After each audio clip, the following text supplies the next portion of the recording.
আমি সোনিয়া রহমান, সবাইকে রমজানের শুভেচ্ছা। আজকে আপনাদের জন্য মজাদার একটি হেলদি ড্রিঙ্কস তৈরি করে দেখাবো, যেটি ইফতারে আমরা সবাই তৈরি করে খেতে পারি খুব অল্প উপকরণ দিয়ে। আজকে আমি করে দেখাবো স্ট্রবেরি স্মুদি।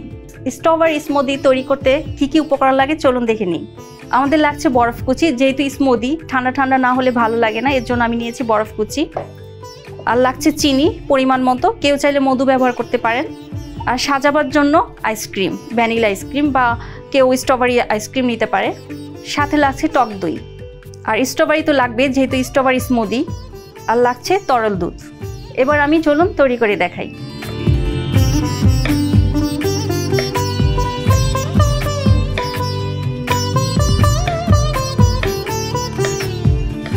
আমাদের স্ট্রবেরি কাটা হয়ে গেল, আমি সরাসরি ব্লেন্ডারে দিয়ে দিচ্ছি। সাথে দিয়ে দিব তরল দুধ।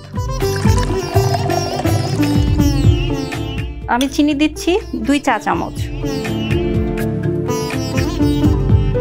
হাফ কাপ টক দই,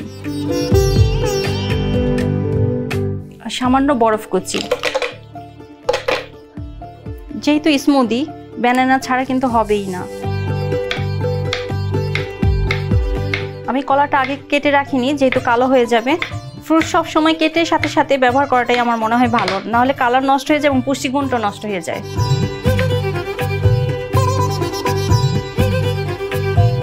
আমাদের সব কিছু দেওয়া হয়ে গিয়েছে, এখন আমি ব্লেন্ড করে নিব। খুব কম সময় হয়ে গেল আমাদের স্মুদি।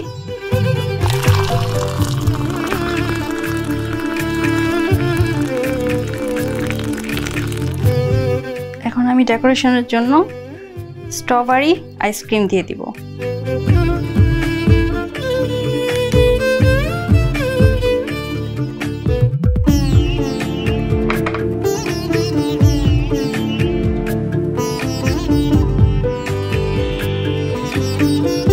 তৈরি হয়ে গেল মজাদার একটি ড্রিঙ্কস, স্ট্রবেরি স্মুদি।